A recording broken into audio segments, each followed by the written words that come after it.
guys, it's Velly. And it's Ashel here. And welcome back to another episode of Bdsp. Woo! How you feeling today, Ash? I'm good. That's good. I'm like not here, but I'm not here, guys. Wait, you said you're not here, but you're not here? I'm here, but I'm not here. Oh, what does that mean? I kind of dismissed myself. I was going to dismiss myself. I was going to say I'm here for moral support, but I am going to be speaking if necessary. Oh, that's good. I'm happy to hear that. Yeah. I got you. Well, guys, it's been quite some time. It's been 2 months since we've been in the studio together, but the last time we recorded, we actually didn't upload that.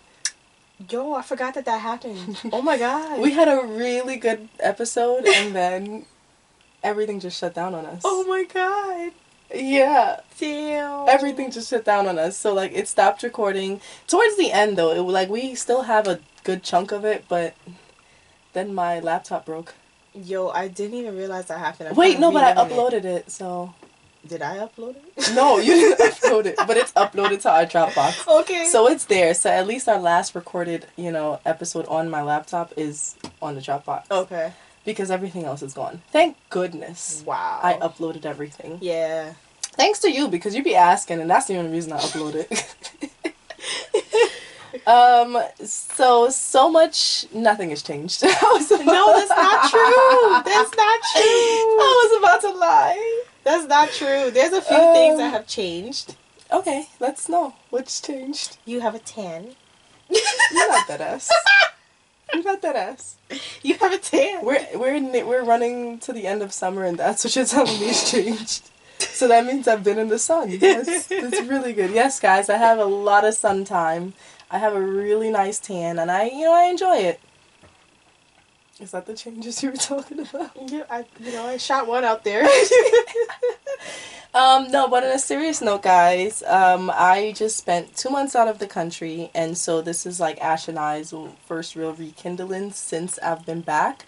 But we actually met up in a different country. Dope. We were that's so dope to say. That's so cool because we went separately. Yep. And then we just kept on meeting up. We went to Grenada for Carnival. Mm-hmm. It was great. It honestly was a time. Yeah. I keep saying I did not have a time had me. And it was just so cool to have so many different friends there. And then it's just literally I'm messaging Ash where are you at? And she's just I'm behind truck number 2. Yeah. And I'm literally searching for her. It was such a good time. No, yeah. Spice Mass will see me again. For sure. It was incredible.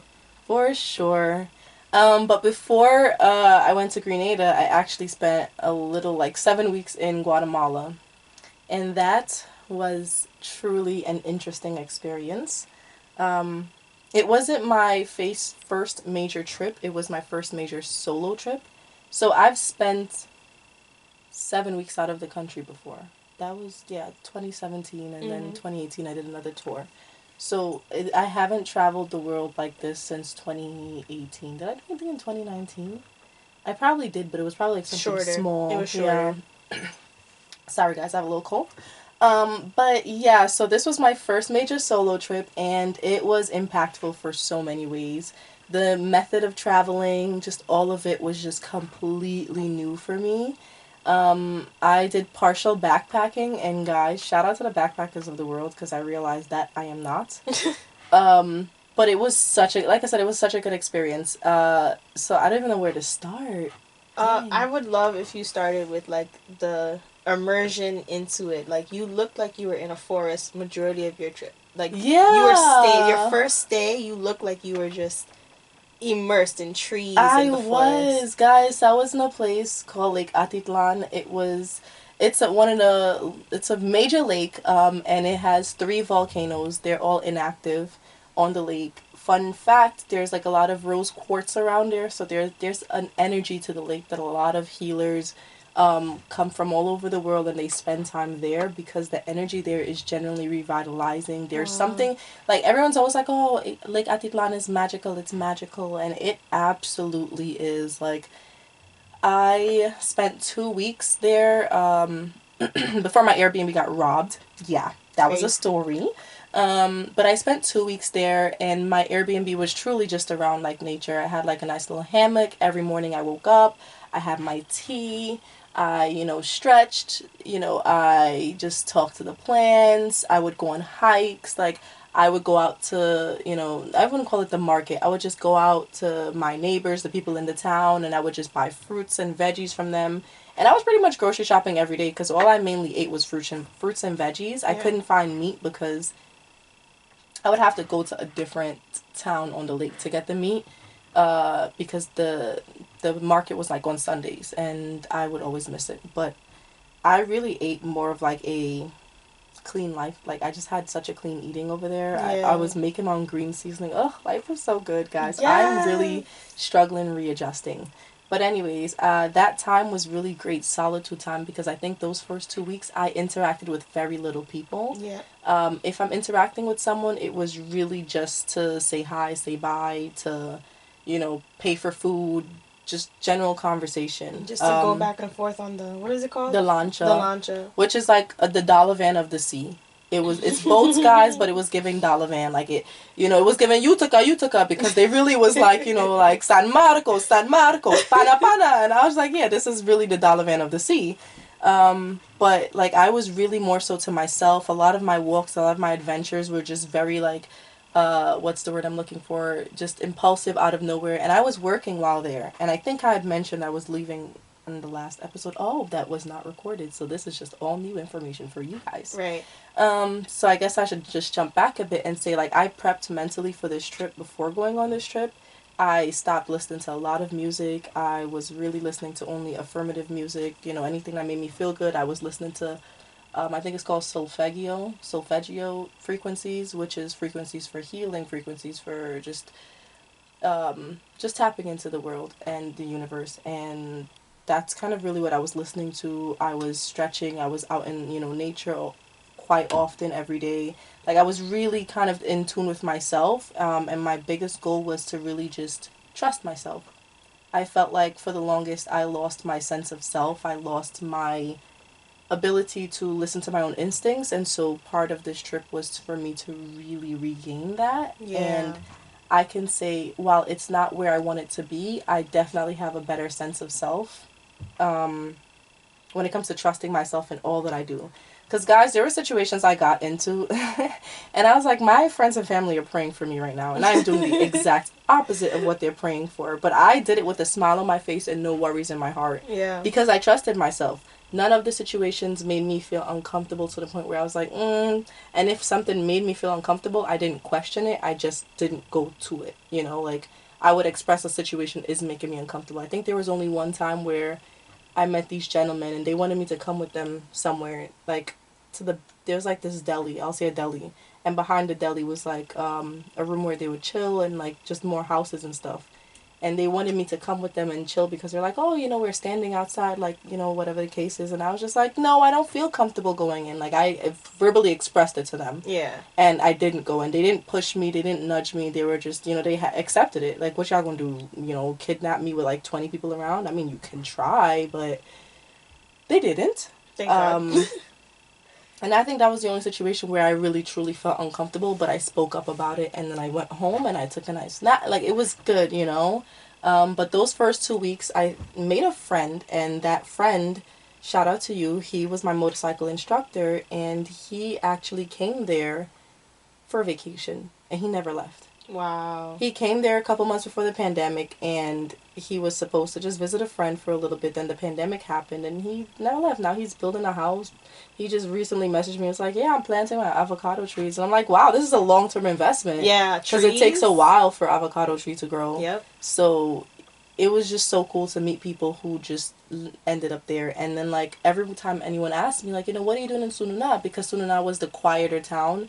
Not many people who travel would come to that town because there's not much to do there. Mm-hmm. And I was just like, oh, I just happened to find myself here. Like, I stumble upon this Airbnb. I knew nothing about the space before coming. Right. Everyone's like, oh, why Guatemala? Why Lake Atitlan? Why Sununa? And I'm like, guys, I don't know why. I just happened to stumble upon it. Yeah. And they all looked at me like, yeah, you're going to be back. Yeah. We know what journey you're on. Like, everybody Exactly. kind of had that sync response every single time I told the story. And they were like, none of us truly came here for a purpose. Yeah. We just ended up here by chance, and they're all like, they created their own, space. But I will say, I felt like a real gentrifier.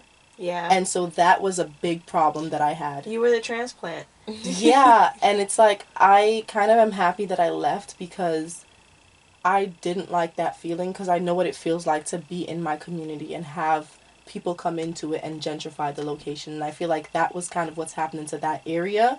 While a lot of locals were, not locals, a lot of, transplants or, recently moved people, they, were trying to work with the locals, hire only local people, and have locals help run businesses. Yeah. It still isn't the same. No. It was giving slight hippie vibes. There were, to be frank, there were a lot of white people. Most people who decided to move there and stay there were white people. Mm-hmm. I mean, most of the travelers I interacted with were white. Yeah. But I kind of didn't want to be a part of that. Mm-hmm. Like, I wanted to appreciate the place, but part of me knew I couldn't stay because I'm like, I don't feel like there wasn't a connection between the locals and the immigrants. Yeah. I'm not calling them expats. They were immigrants.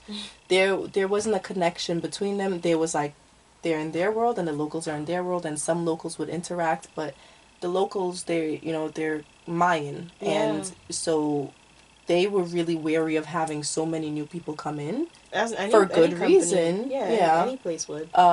And so they were really just it was a clear division. Yeah, and you I feel didn't. Integrated. Yeah, there was no integration, very rarely. And it's funny. My motorcycle instructor / friend, shout out to you, Felipe. His girlfriend is a Mayan girl, so there was integration with him. Yeah. So and her family accepted him really well, apparently, according to him, because they gave them land. So it was cool for him, but that was a rare story. Yeah. And I felt so uncomfortable not being there, but being a gentrifier. Mm-hmm. So I had no problem paying the gentrified price. If it was, 5 or 2 quetzales to get to one place, they were charging us 15, 20 quetzales. And I paid it. And I paid it without complaining because I'm like, I'm in your space. Yeah. I'm trying to experience your land. If you're trying to get a profit off of me, get that profit. Yeah. Because realistically speaking, I know and you know that this 10 to 20 quetzales hike that you're charging isn't affecting me the way it's affecting you. Yeah. And I was okay with paying it. I mean, once they started getting into the 40, 50, 60, I said, chill out now. Yeah. No. Okay, relax. You know the tea. Yeah, like, I'll pay the price, but you're overdoing it. But I think that was one of my biggest challenges I had. And so kind of going back to the robbery, I'm safe. For the most part, everything's good. It was crazy, but I really wasn't stressed out about it. That made me have to uproot and move. And in that space, I think I was just kind of like, well, what do I do now? Some people were like, oh, are you going to go back home? And I'm like, why? Yeah. Things happen everywhere, and I didn't come here to get scared at a bad event and then run back home. So my mindset wasn't like, oh, well, home is a possibility. It was just more so, well, what do I do next? But I ended up, going to different parts. So essentially throughout the trip, I started like really traveling throughout different parts of the country. The original plan was to spend a month in that area and then spend my last 2 weeks traveling. After completing it all, I'm now seeing how unrealistic that was, because I would have really not experienced on more of the country as I did. Mm-hmm. And even now, I feel like I kind of had to rush my, time in certain places because I didn't want to just visit. I really wanted to kind of live. And immerse yourself in there. Yeah. And not just do what the tourists do, but more so just like, okay, well, what does a boring day here look like? Yeah. That was one of my biggest things. Like, I wanted to be bored. I wanted to be like, damn, there's nothing to do. I guess I'll just want to walk. Yeah. And speaking of walk, I walked so much. I think there's one day where I walked 26,000 steps. And I loved it. And I didn't even realize it. I looked at my phone. I'm like, damn. But I truly loved it. I now am back to driving, and I'm like, I feel so sluggish. Yeah. I like the just getting up and how am I getting to a place I'm going to have to walk there. Yeah. And, there was so much transportation available that it wasn't really an issue if I needed to get from one place to the next. But because there's like a lot of hills and valleys there, you know, you have to do a good amount of walking, and I truly enjoyed that. So I definitely missed the amount of walking I'm doing. Like I was watching my, you know, steps from coming back home to my average steps there. It went down by like 90%. I mean, yeah, Minimum. you And got a it car. sucks. It really sucks. You know, even if I go out and do my run doesn't equate to all the steps I'm doing. Like, you know, I'm driving to go run. Yeah. Versus me just going out. But it's fine, you know, it's a shift in environment. Another thing that I learned, I don't know what else I learned, guys. I don't know where I was going with that. Well, I just want to commend you. Like, I just feel like all the stuff that you were saying, even while it was happening to you, you had the same presence. You were not worried or fearful. You were just kind of thinking about, okay, this is one step in the journey. For you, it was just a part of the journey. Like, you pivoted so quickly. Like, all right, I'm not staying in this Airbnb anymore. Gotta find somewhere else to stay. And I sure did. For other people, that would have been the end of the world. In a different country where it's not the predominantly language, you're not the predominant person there. At all. It's scary for a lot of people. And I can see that. I can see why it would be scary for a lot of people. But I think, you know, like I was recently talking to a client and they were, you know, they were asking about my travels because they obviously saw my different locations. Yeah. And they were just like, you know, I'm so scared about it. I want to do it, but I'm so scared. And I'm like, the scariest part is the thought of it. Yeah. Once you're there, you realize it's really not that scary. So, like, again, the idea, hearing it is just so much more worse than being in it. I agree. You know, because it's, again, it's like shit that happens everywhere, everyday life. Like, you know, I felt like as long as I had my health, my strength, and my most important items to get me along, and, you know, knock on wood, well, I'm good now, but, you know, even if my passport was taken, there's a consulate. It's not that hard to, you know, get your temporary passport. The difficulty in solving these problems is really not that hard. Mm-hmm. I think just the idea of having to go through the issue again was what made the situation, or what makes the situation sound so much more difficult. Yeah. And I think for me, that's what it was. Guys, there were nights I was stranded. I had nowhere to go. I had nowhere to sleep. Like, it was so much fun, though. It genuinely was fun because it pushed you. And there was, you know, as someone had once told me, you know, part of the fun of traveling when you face these problems is just seeing how you solve it. Yeah, I totally agree. And it was fun. Problem solving, it's like you see a different side of you. Yeah. You learn more about yourself. Yeah, it was so cool. And, like, it really showed me that, like, I really just be chilling. Like, yeah. I know I be chilling, but I really just literally, because, like, 10 people just heard that and just signed off. Like, no. Shorty said stranded.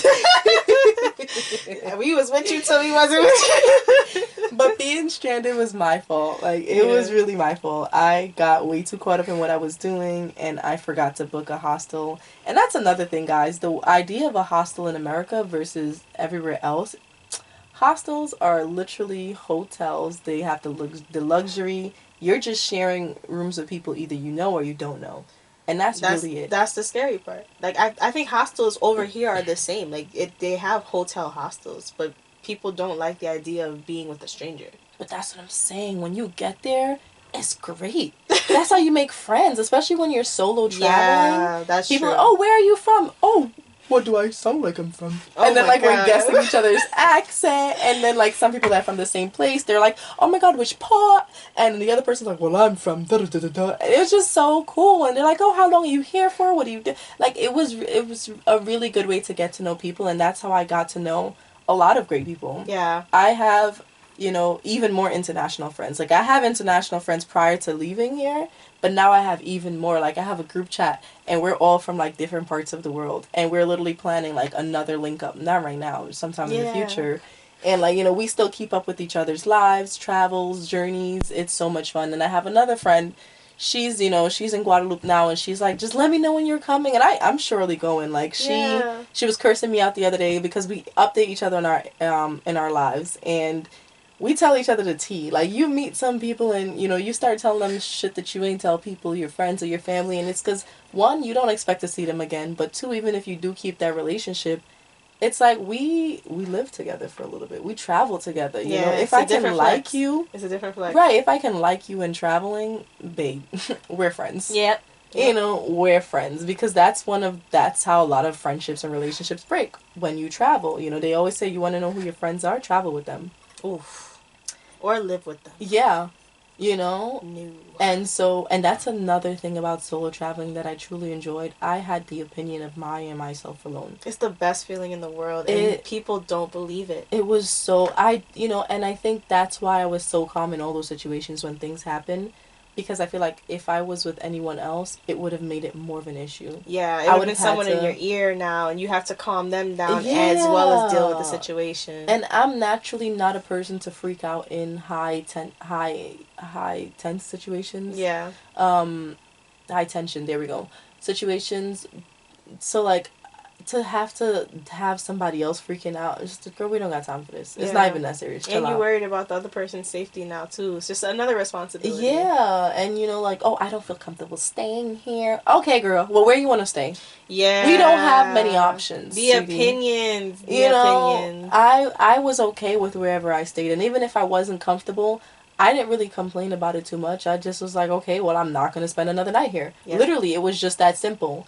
If I didn't like a place, I was just moving. Or if I liked the place, I extended my stay. And it was just as simple as that. Yeah. If I met people I wanted to travel with, which we kind of formed the group and we traveled together for a little bit, we enjoyed our time. We all split up and went our own ways. And oh my god. Yeah. Like an anime, bro. Bro, it was so... And that's the group I'm talking about. Like, I was just so grateful to have such an experience. Literally, we all met in the hostel. Mm-hmm. We all started talking. 2 of them had already, like, liked each other from a couple days ago. They met, like, 3-4 days prior to meeting us, and we thought they were friends forever. So you guys just added on? They added on to the group? And they were like, we're just picking up strangers, and we were the strangers we picked up. You could literally make a show out of this. Yeah, and then we just traveled back to Atitlan together for a few days. They traveled, you know, to another part of Guatemala, and then I kind of, like, went my own way. I met someone who invited me to their family farm. And it was such an amazing experience. And, like, even that experience alone, I feel like if I was with a friend, they'd be like, oh, no, thank you. You know, and I would be like, well, I kind of want to go with the farmer. Yeah. And I'm like, I kind of want to see what this person's about. Now you got to deal with the guilt of separating. Well, I wouldn't separate. Oh, see. I wouldn't. I'm a separator. You know, because I'm just like, damn, like, we came here together. If you don't feel comfortable, then okay, fine. Like, you know, we can whatever. Need that. See, and that's why I traveled. That's why I loved the being by myself aspect, because I didn't have to care about what anybody else wanted. I wanted to go meet a stranger. It's freedom. Yeah, and this person really was a stranger, and him and I kind of laughed about it for a bit. We were just like, nice to meet you. Mind you, this man picked me up in his truck on his way to this unknown location, and I'm shaking his hand like, oh, it's nice to meet you. And it's just like, you know, when you hear it, it's like, girl, that is not safe.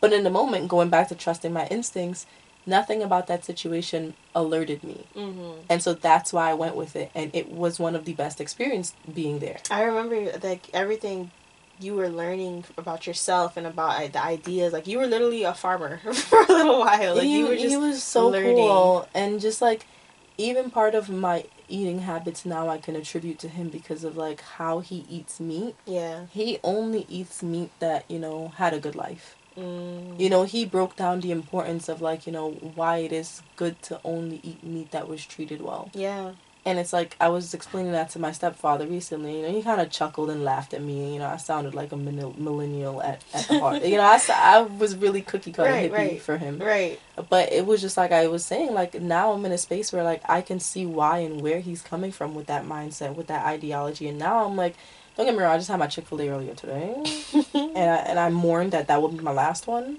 But now I'm just like, I don't even want to eat the meat here because it's coming from what? A lab? Because to be honest, now it's approved for lab. Not just lab. These animals have been under duress. They've been struggling, crying, upset, and that's docile. What we're putting into our body. We're already eating dead animals. Preservative. Yeah, and so it's like, I just learned about, you know, just even having even more gratitude. Like, some of these ideas weren't foreign to me. Yeah. But it was just about having another perspective, having it being cemented even more, where I'm just like, now you can practice it. Yeah, I want to practice it, and that's, yeah, it's affecting me a lot now, in a good way. Well, good and bad ways, but essentially it's a good way. But yeah, I think throughout the trip there was just so many moments where, like, I did things that I would not think I wouldn't say I wouldn't think that I wouldn't do, because I always knew I was a doer. Like, in a sense, like I'm considered like the wild child out of my family. Like, you know, if somebody gonna do something crazy, it'll be Chevelle. It'll be Velly. You know, like, so it's not like if I'm like, oh wow, I didn't know I was this much of like a, you know, a free spirit. But it was more so like, I hate that we have to label it like that. I know, but it's like, damn, I really be doing shit. You know, like, I think one of my best things that I did was jumping off a bridge, guys. It was the most exhilarating feeling You are literally ever. the stereotype. If your friend jumped off the bridge. Yeah, absolutely. I'm probably the friend that jumped off first. Yeah. Because in the video, I was the friend that jumped off first. Yeah. You know, and she thought I died. And then when she saw my head popped up, she jumped right after. I said, girl, it wasn't even 10 seconds when you saw my head before you jumped. You didn't question what was in that water. And she was like, well, I saw your head. But she thought I died. She literally started screaming, guys, where is she? And meanwhile, to be honest, I was drowning a little bit. Yo, thank God you found your footing. You know what it is? Because when I went down, I thought that there was going to be like a floor. There was no floor. You were expecting the water, pool. Well, because the other area where we jumped off a little earlier, I felt like the bottom. Floor.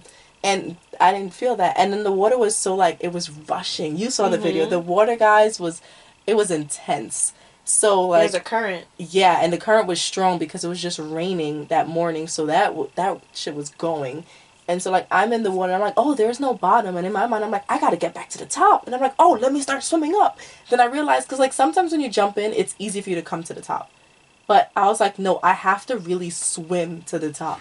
So that's when I was like, okay, I literally started focusing on swimming and surviving. And at one point, right before I touched like I felt air in my fingers. I was like, oh my God, I'm running out of breath. I was like, I gotta really do this.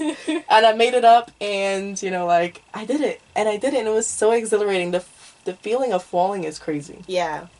It was a full freaking bridge, guys. Like, it was something that people drive over. It wasn't like, oh, like, this is, like, you know, the area you jump off. No. They were like, oh, this is the next part of the tour is if you guys want to jump off a bridge. I'm like, what the fuck? Yeah. Y'all clearly, because it was raining, we couldn't do a lot of what we were supposed to do for the excursion. So they were just making shit up at this point. I love when they make shit up. Well, now they got people jumping off bridges. Yeah. So, but, you know, like, it was honestly, guys, I surprised myself because swimming has always been my weak point. Like, I will do things.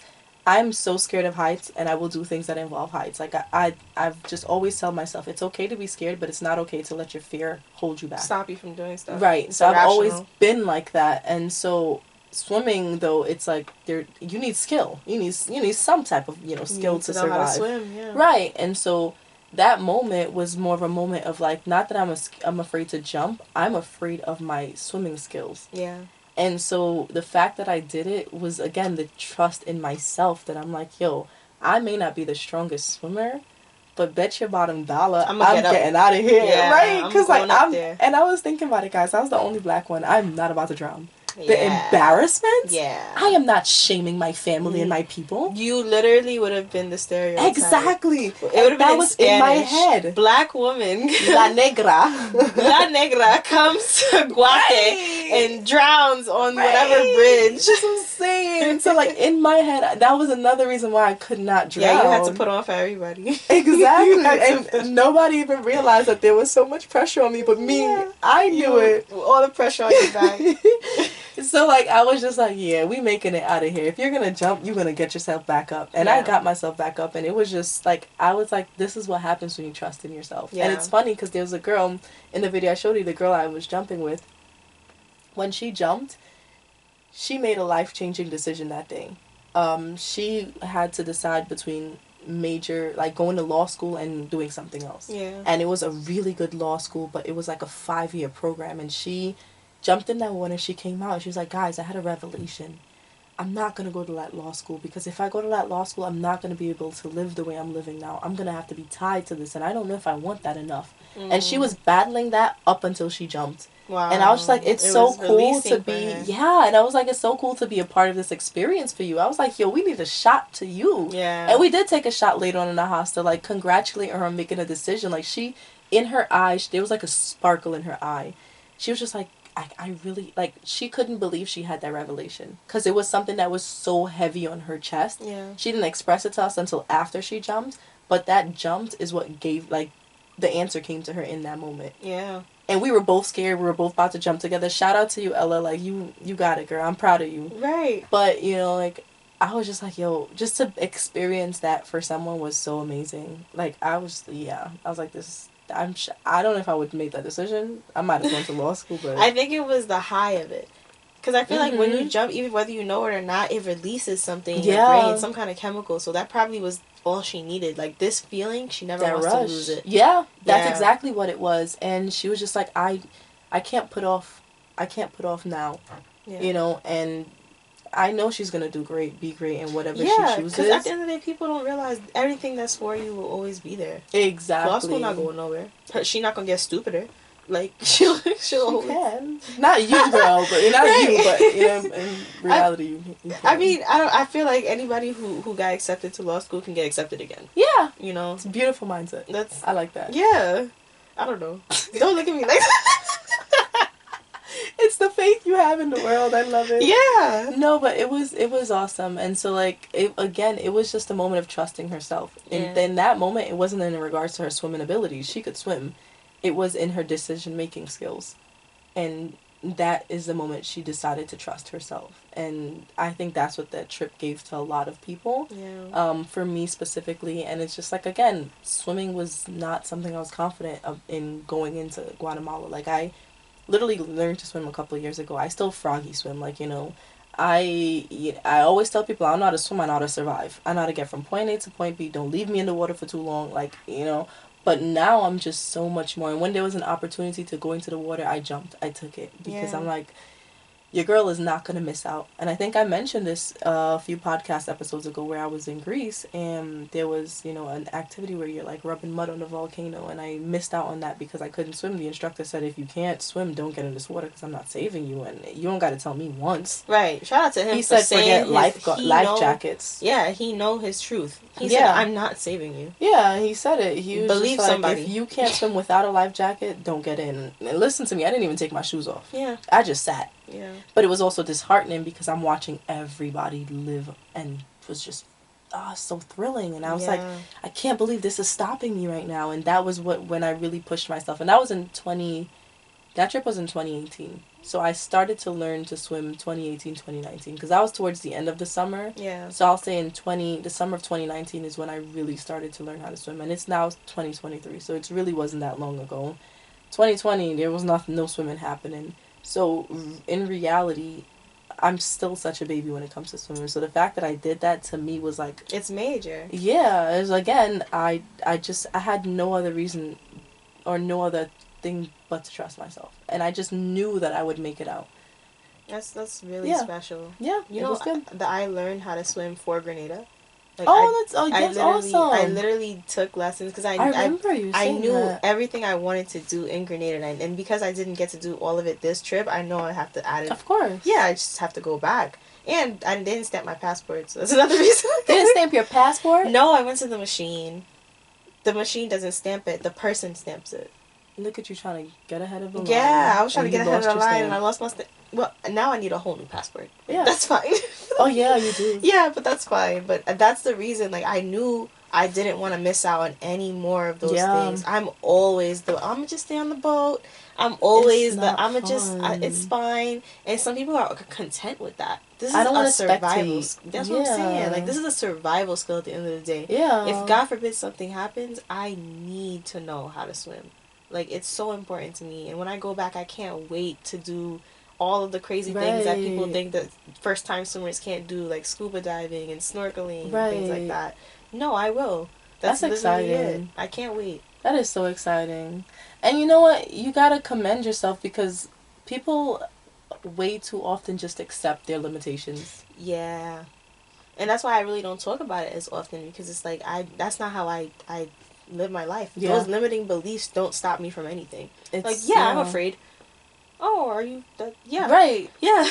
Like, I terrified. I think people think fear means no. Yeah. And that's not what fear means. You know, you have to ask yourself, why are you afraid? Where is this fear coming from? What can you do with this fear? Exactly. But fear should not stop you. Fear is essentially, an instinct. It's an instinct, a survival skill. Like, if you're feeling fearful, you gotta assess the situation and see where the fear is coming from. And like you said, if it's irrational, it's like, nah, fuck it, we could do it. Yeah. But if there's ration behind this fear, there's then, a reason for it. Yeah, but I too often you see people letting their fear stop them, and it's not even in stuff like swimming. It can just be simple making a decision, or applying for this, or applying for that, or talking to someone. Yeah. What's the worst that could happen? That's what I ask. That's what I ask people on a daily basis. And even when the worst happens, what are you gonna do about it after? Like, let's say the worst does happen. Yeah. Then what? You just have to deal. You really just have to deal. And a lot of the times, our worst happened so many times, and it wasn't really even that bad. Yeah, because in retrospect, you look at it like, oh, that's fine. Yeah, we put fine. We put more emotion on the idea of something than actually trying it to see what it does. Yeah.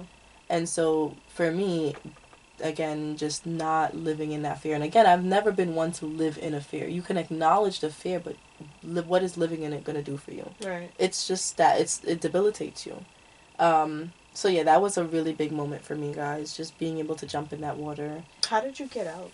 Because I know the current was like going. Did you At some point, the current stopped. It slowed down. Oh. And then like there was like the ground I told you I was looking for. It was there. And then you just kind of like, little walked yourself out. You did a little more swimming, and then you walked yourself out. Okay. But most of the swimmers, they then douche.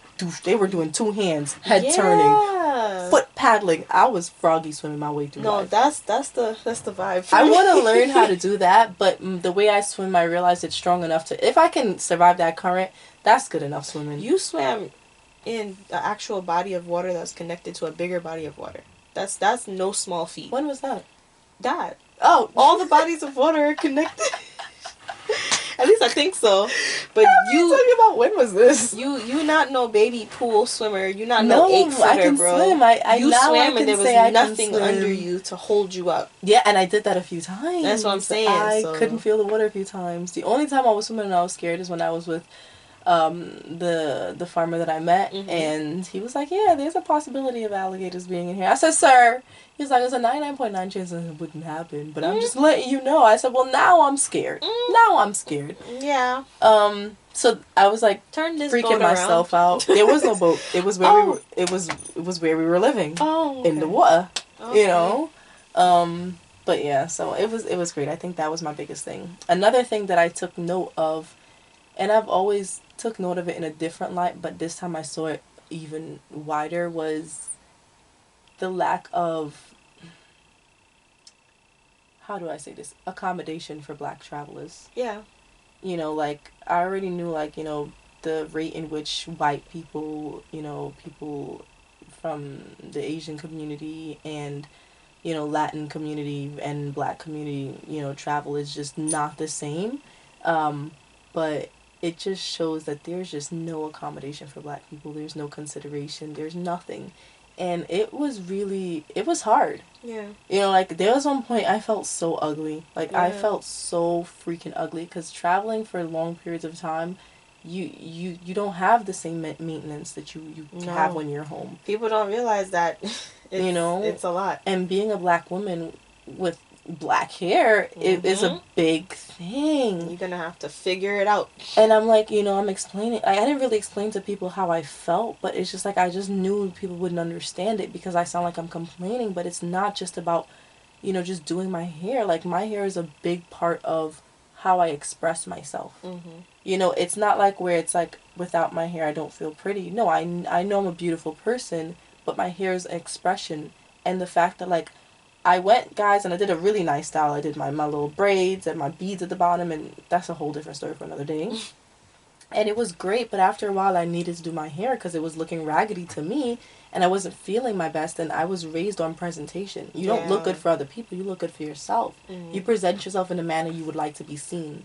Meanwhile, everybody else around you, like, you look good, girl. I was just stop. You look like the black girl that don't have black friends. Yeah, that's what I said. I said, like, I look like I went to an all-white high school. Yeah. All-white private high school. And everybody know the girls we talking about. Everybody in the black community knows. And I think I made a joke on Instagram, and I think a few people didn't get it, and I deleted it.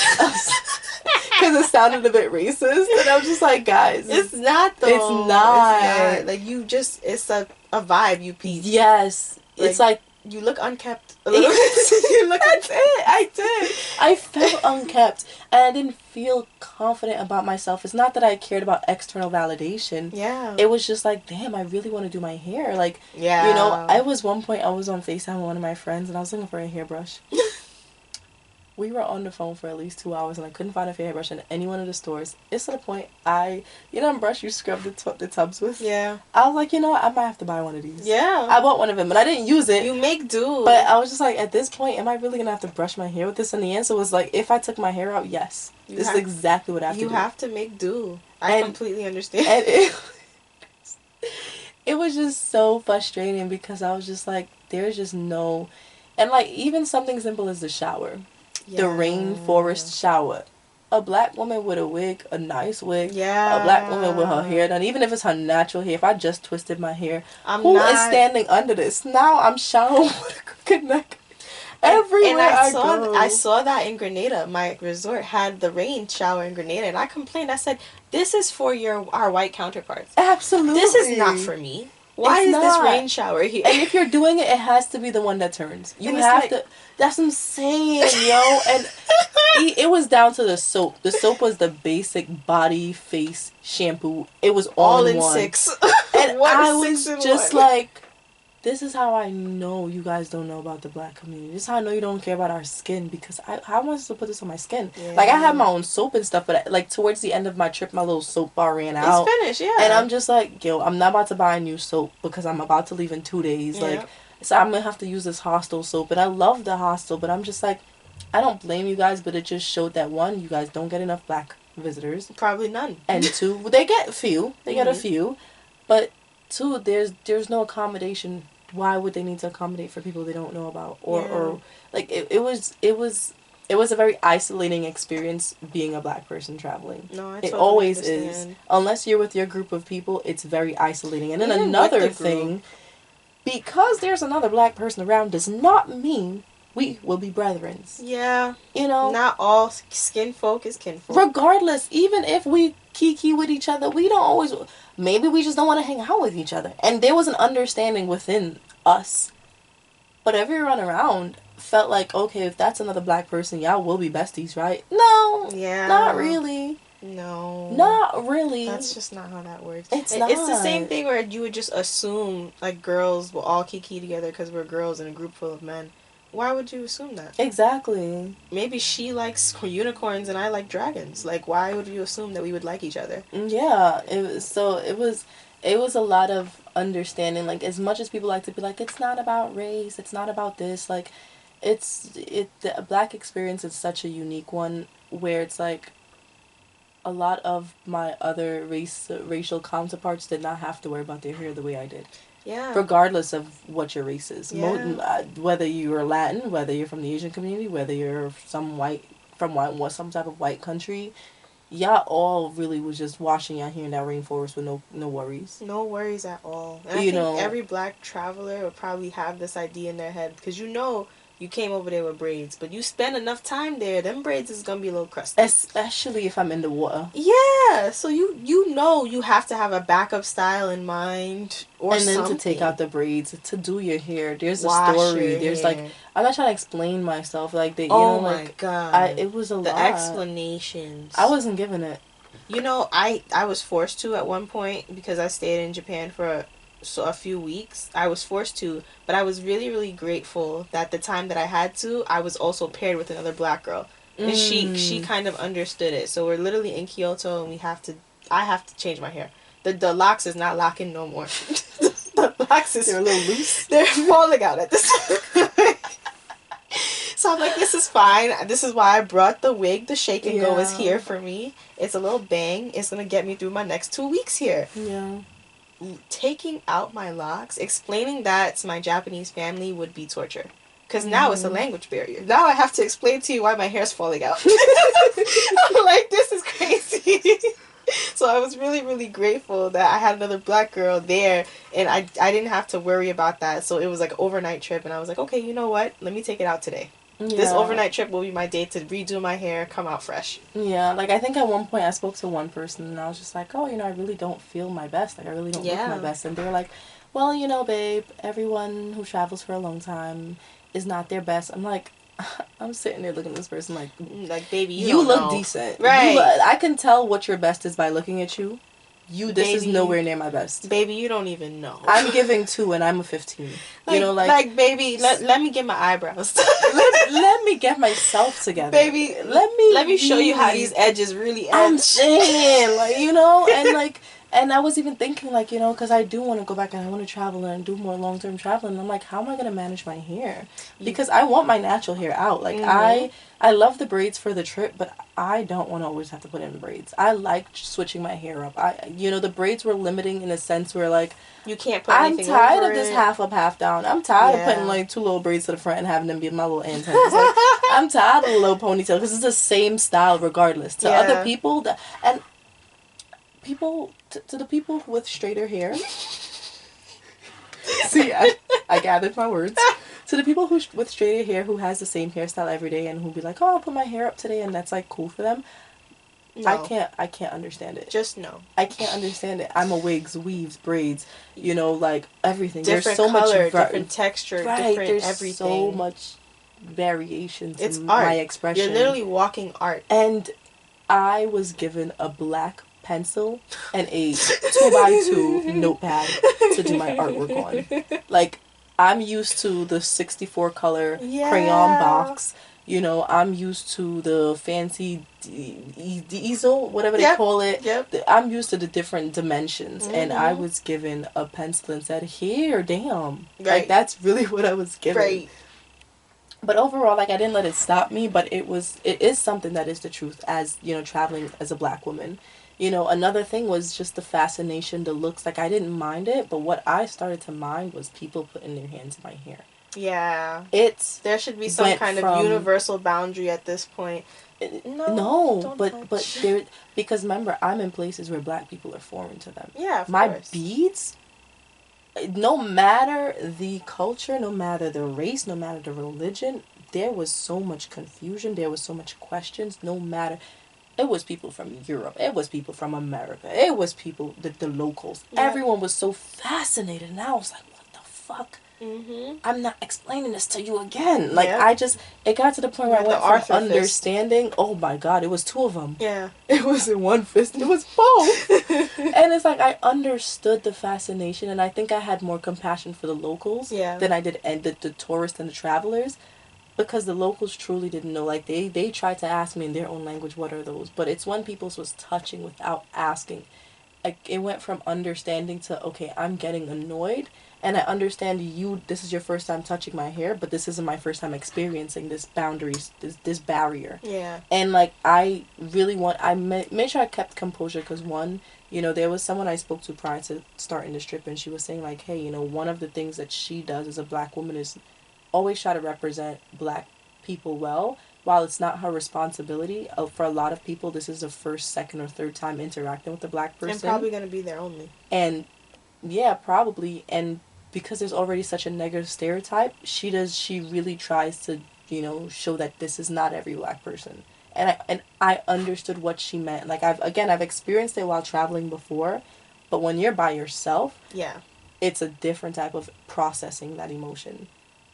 And so for me, I was just making sure that I wasn't getting, I was annoyed, but I wasn't showing it too much. I think there was only one time where my annoyance slipped, but it wasn't too like, oh my God, stop fucking touching me. It was just more so like, I just moved her hand from my hair and walked faster. And like somebody was like, oh, like, how do you feel about people touching your hair? Because like, the little girl was touching your hair. And I was like, yeah, no, it's been happening a lot. And, sometimes it gets a little frustrating to deal with. And like, I let the conversation end right there. Like, I didn't make a scene out of it, but it got so annoying. Yeah. And the fact that I knew I couldn't respond was even such a limiting thing. Well, yeah, I could have responded, but there goes the black woman. There goes another, the angry black woman. It's like, it's so frustrating because I represent my community, but other races don't represent their community. Not at all. Not at all. My one action I know will affect the next black woman that walks into this place. Look at her. She's probably a bitch. Yeah. Yeah. And it's like, part of that was just so tough because I knew there was a weight that no one else I was with had to carry. And it's like, these are some of the things you travel as a black person. And for me as a black woman, that it's like, it's unspoken.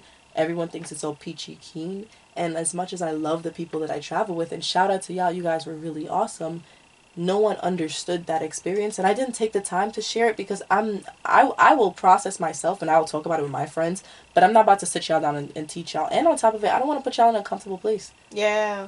We just met each other. Why am I talking to you about my black experience? Y'all even ask. I was about to say, if they ask, that's different. I feel right. Like I'm not about to vent to y'all. They gonna look at each other like, this is awkward. Well, bro, you know, like, you know, with the accent. Because it really would be like that, you know? Like, yikes. Absolutely. Schneiser. Like, come on. Seems like they go through a lot out there.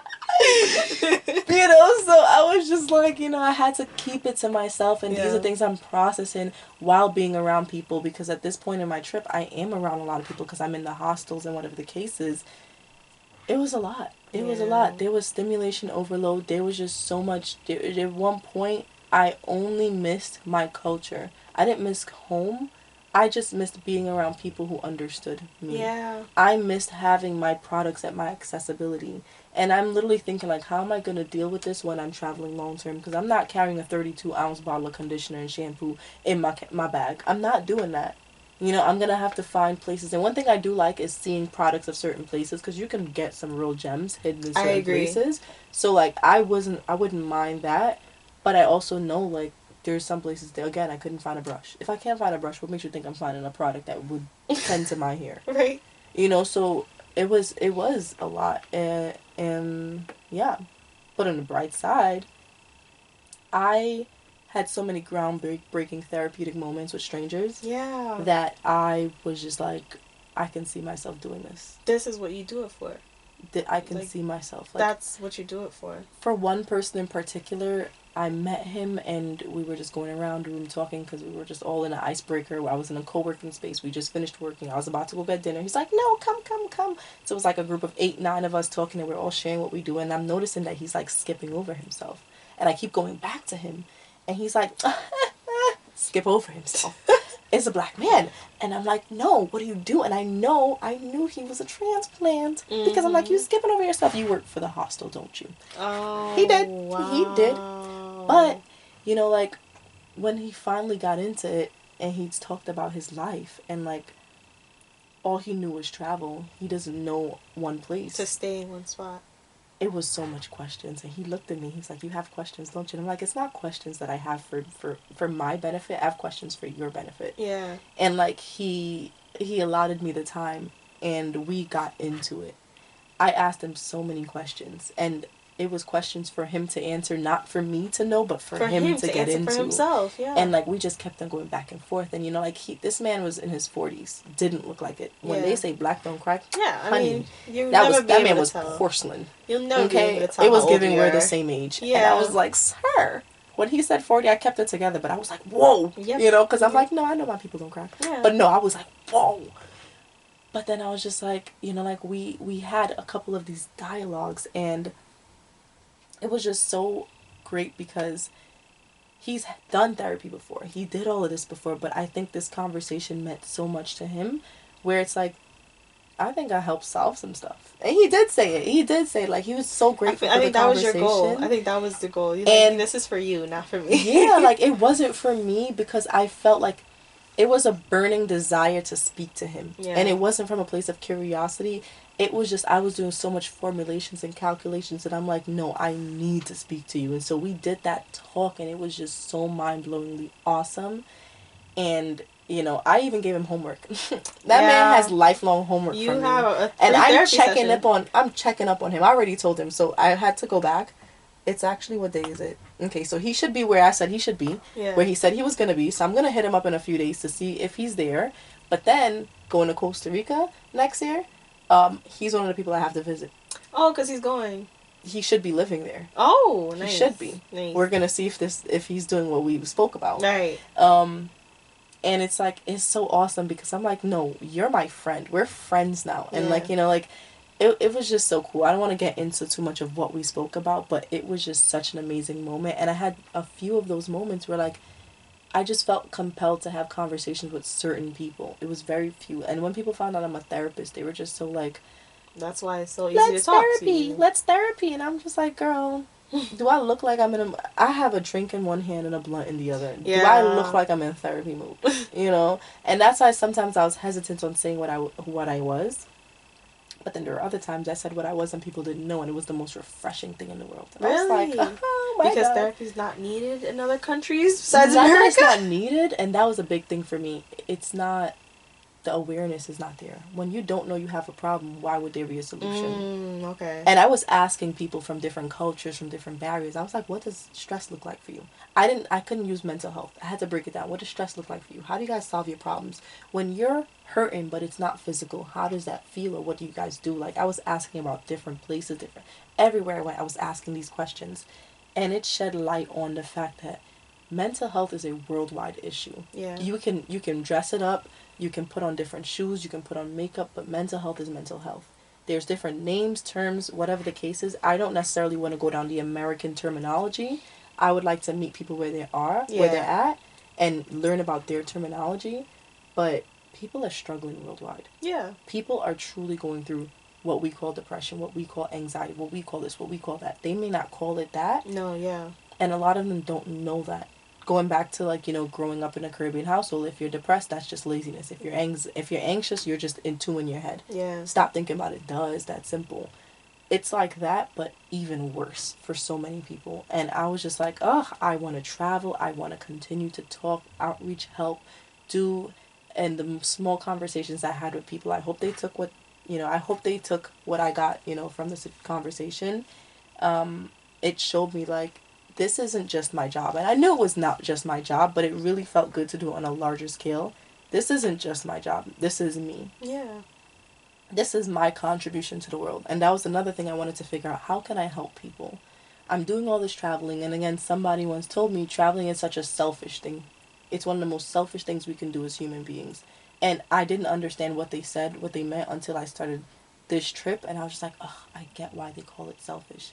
Because all you're doing is taking. Whether it's a beautiful view, whether it's a culture, whether it's an experience, all you're just taking from it. Yeah. What can you give? What are you leaving to that place? Yeah. And like, they expressed how they give back when they travel, and it's beautiful. And for me, I wanted to figure out how I could do the same. And I realized that's how I can do the same. I can just be me. I can just talk.